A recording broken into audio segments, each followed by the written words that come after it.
الحمد لله الحمد لله رب العالمين والصلاة والسلام على أشرف الرسل وخاتم الأنبياء والمرسلين وعلى آله وأصحابه أجمعين أما بعد فأعوذ بالله السميع العليم من الشيطان الرجيم بسم الله الرحمن الرحيم الذين ينفقون في السراء والضراء والكاظمين الغيظ والعافين عن الناس والله يحب المحسنين صدقت يا رب العالمين ونحن على ذلك لمن الشاهدين والشاكرين والحمد لله رب العالمين.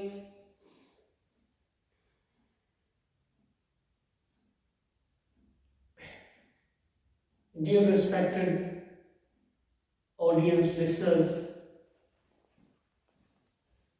here in Aisha Mosque on Friday, I want to share with you some beautiful lessons from Quran. I have recited an ayah from Surah Al Imran, and this ayah is Surah Al Nisa. This ayah deals with different aspects, but I would highlight the very last part of the ayah, which is Wallahu yuhibbul muhsineen. Allah loves the muhsineen, the people who don't do ihsan. So what does ihsan mean? We are going to talk about ihsan. This is a very common word, and you do hear this very often, especially on Friday khutbah. When Imam finishes the khutbah, he finished with an ayah, إِنَّ اللَّهَ يَأْمُرُ بِالْعَدْلِ وَالْإِحْسَانِ وَإِيتَاءِ ذِي الْقُرْبَى وَيَنْهَى عَنِ الْفَحْشَاءِ وَالْمُنْكَرِ وَالْبَغْيِ.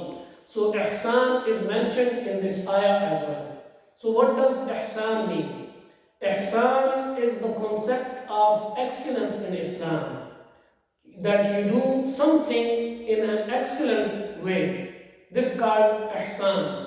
Some scholars, they beautifully explained that ihsan is the extreme and highest level of iman, basically.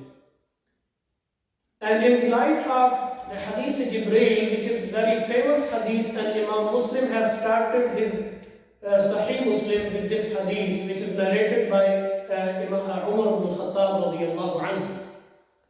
He has mentioned that Jibreel Ameen came to the Prophet sallallahu alaihi wasallam in human shape, and he has asked some questions. And the first question was about Iman. Mal Iman ya Rasulullah. And Prophet ﷺ answered him, and then he said the second thing, Mal Islam ya Rasulullah. Prophet ﷺ has mentioned that what is Islam, and then he finally asked, Mal Ihsan ya Rasulullah, what is Ihsan? So in the light of this hadith, some scholars, they beautifully explained that Ihsan is the highest level of Iman.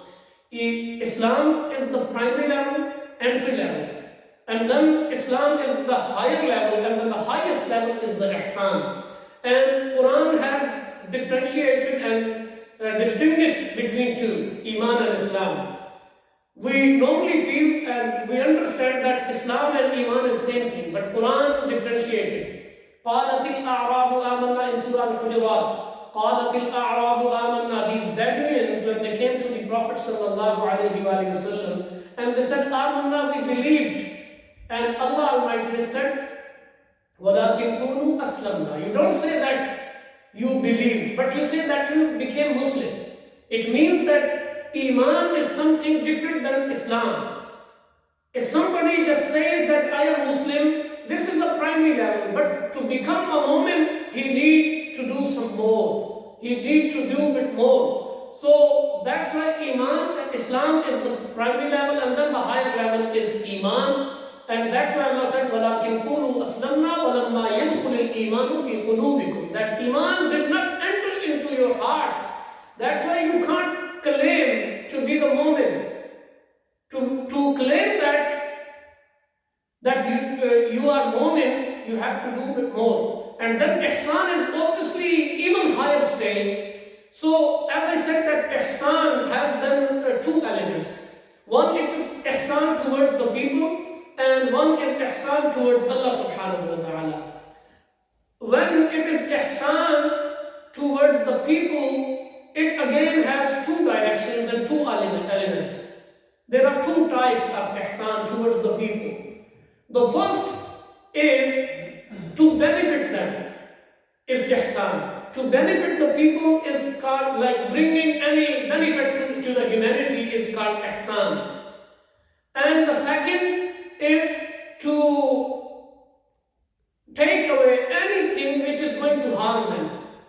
These are two elements of ihsan towards the people. So the first element has been mentioned in the beginning of the ayah I have just recited. الَّذِينَ يُنْفِقُونَ فِي السَّرَّاءِ وَالضَّرَّاءِ وَالْكَاظِمِينَ الْغَيْظَ وَالْعَافِينَ عَنِ النَّاسِ. The first element, الَّذِينَ يُنْفِقُونَ فِي السَّرَّاءِ, those who spend in the way of Allah in ease and in hardship, both situations. So it means we are benefiting, people are getting any benefit from us. It may be through our money, through our knowledge, through our resources, through our skills, whatever. So the first part, this is the first element towards the people. Do something good towards the people so they get benefit of it. The second element of ihsan is also mentioned in the same ayah, وَالْكَاظِمِينَ الْغَيْظَ, that taking away anything which is going to harm them. وَالْكَاظِمِينَ الْغَيْظَ, those who control their anger. It means when we are controlling our anger and we are not bursting out towards the people, then we are saving them from the harm of our anger. That's why it has been said, وَالْكَاظِمِينَ الْغَيْظَ, and then وَالْعَافِينَ عَنِ النَّاسِ, and they are forgiving the people for their mistakes, for their errors, for their wrongdoings. It means, ulama has beautifully said that al-kazimin al-ghayz is related to the harms of this world, that you are taking away anything which is going to harm the people and normal people through and controlling your anger, and through doing some stuff which is saving the humanity. Like if somebody, he knows something which is dangerous, a big danger for the humanity, and he actually make them aware about that, it means he is harming them. Like in the current scenario, if somebody is giving some kind of output and is giving some kind of advices to the people that these are the precautions you need to take in order to save yourself and the people around you from the pandemic disease, it means he is actually saving the people from the harm actually he can see and people can't even imagine. So this is something he is actually saving them and protecting them from the harm of this world. وَالْعَافِينَ عَنِ النَّاسِ deals with the harm of the world hereafter. It means if somebody has done anything wrong to us, he has made some kind of he has caused some kind of harm here for us, and now he has passed away. وَالْعَافِينَ عَنِ النَّاسِ means that if you forgive him, you are ultimately going to save him from the harm of the life hereafter. On the day of judgment, obviously, it will be very difficult to even think about the forgiving each other, because everybody will be in a situation that he won't be able to even think. So that's why it is good to forgive the people here, and Allah Almighty has encouraged us to forgive the people. Why? فَلْيَعْفُوا وَلْيَصْفَحُوا. Do afu, do forgiveness to the people.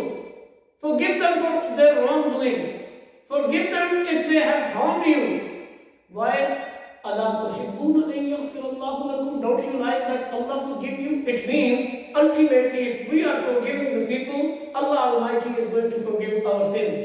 So it is beautifully beautiful explanation of this ayah, that الَّذِينَ يُنْفِقُونَ فِي السَّرَّاءِ وَالضَّرَّاءِ, you are benefiting the people through your spending. Spending not only money related, it is ilm, it is resources, it is skills, whatever your knowledge is. So you are benefiting them. And you are taking away the harm from them. It is mentioned in Al-Kazimin al-Ghayz. Then وَالْعَافِينَ عَنِ النَّاسِ, if it is related to the life hereafter, you have forgiven them. So this is the whole concept of ihsan. And that's why Allah Almighty is keep on encouraging us that ahsinu, be good towards the people. Inna Allah yuhibbul muhsinin. Allah loves the people who do good. But as I said, that this is one aspect of the ihsan which is towards the people. There is ihsan towards Allah subhanahu wa ta'ala, and that is mentioned in the hadith of Jibreel alayhi salatu wasalam, hadith of Jibreel. Mal ihsanu ya Rasulullah, when Jibreel asked the Rasulullah sallallahu alayhi wa sallam, what is ihsan, O Prophet of Allah? Prophet of Allah said, أن تعبد الله كأنك تراه فإن لم تكن تراه فإنه يراك. That you worship Allah with the sense that you are looking Allah subhanahu wa ta'ala, you are seeing Him. And then he said, فَإِن لَمْ تَكُنْ تَرَاهُ. Obviously this is the very high level of imagination, and your imagination can't go to that high level that you are looking Allah subhanahu wa ta'ala, you are seeing in front, before you and in front of you.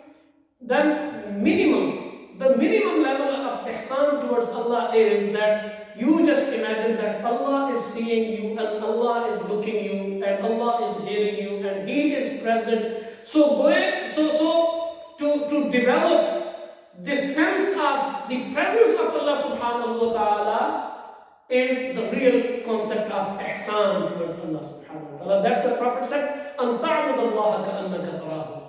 That you worship Allah, that you are looking, and if you are unable to get that level, at least imagine that He is the vigilant for every action you do, and vigilantly looking and recording it. Whatever you even think in your heart, and you think in your mind, and Allah knows. وَاعْلَمُوا أَنَّ اللَّهَ يَعْلَمُ مَا فِي أَنفُسِكُمْ. وَاعْلَمُوا أَنَّ اللَّهَ يَعْلَمُ. Keep in mind that Allah knows مَا فِي أَنفُسِكُمْ, what is in your hearts. فَاحْذَرُوا. So be aware of it. Be aware of it. فَاحْذَرُوا. And also, Allah Almighty reminds this in His beautiful book again and again. لِلَّذِينَ أَحْسَنُوا الْحُسْنَى وَزِيَادَةٌ. But as I said, that worshipping Allah subhanahu wa ta'ala, any kind of worship, it is not only Sawm and Salah, only prayer and fasting or some rituals. In every aspect of our life, I can only remind you two things, and then I'll finish with that, from the Sirah of the Sahaba. You remember that story when a mother is commanding her daughter that mix some water in the milk so we can sell more milk and make more money. And she is saying that Khalifatul Muslimin Umar ibn al-Khattab has told us not to do this. And she says, the mother says that Khalifatul Muslimin is at home. He is not listening. He is not looking. He won't be able to find that what we did. And she says, Walakin Allah. The Lord of the Khalifatul Muslimin, the Lord of Amirul Mu'mineen, the Lord of mine and yours, O Mom. He is looking. He is vigilant. He is recording everything. This is actually that essence of ihsan. This is the development of that sense that Allah Almighty is vigilant. He is looking. And also Sayyidina Ibn Umar radiallahu ta'ala anhuma, when he was in the desert and he found a person, a shepherd, he is grazing his flock of sheep and goats. And he said, sell me one of the sheep, so we slaughter it and we eat, and you eat with us. He said, I am not the owner of this flock. It belongs to that particular person. I do this as a job. And he said, your owner and your master is not present right now. And you just tell him that one, you sell it one and get the price of that and enjoy. and tell your owner and master that a wolf attacked the flock and he has eaten one of our sheep? He said, Ayn Allah. All of a sudden he said, Ayn Allah. Then where is Allah? And Sayyidina Ibn Umar radiallahu ta'ala, for whole night he was crying in the tahajjud, and then he was keep on repeating this. And very often he used to repeat this, Ayn Allah. He said the taqwa of Allah subhanahu wa ta'ala and the level of ihsan I have learned from that shepherd who actually I came across with in that desert. He has taught me that what is the level of ihsan a believer should have. So this is that ihsan, that the presence of Allah subhanahu wa ta'ala, keeping in mind whenever we do any action, we get that sense that Allah Almighty is looking and recording it. And on the day of judgment, مَا يَلْفِظُ مِنْ قَوْلٍ إِلَّا لَدَيْهِ رَقِيبٌ عَتِيدٌ. You don't say even a word, but there is a vigilant there. There is a personality, means Allah subhanahu wa ta'ala. He is actually guarding it. He is looking at it. So, what it says, يَعْلَمُ خَائِنَةَ الْأَعْيُنِ وَمَا تُخْفِي الصُّدُورِ. He knows the corruption of your eyes and وَمَا تُخْفِي الصُّدُورِ, and what you are hiding in your hearts. يَعْلَمُ خَائِنَةَ الْأَعْيُنِ وَمَا تُخْفِي الصُّدُورِ. So, developing this sense of the presence of Allah subhanahu wa ta'ala is called excellence in Islam or ihsan in Islam. May Allah give us tawfiq to be muhsin, to develop this sense within ourselves, and inshallah Aziz, Allah Almighty will bring us out of this situation if we develop that sense and we be the faithful to our Lord. May Allah give us tawfiq. Wa akhiru da'wana alhamdulillah.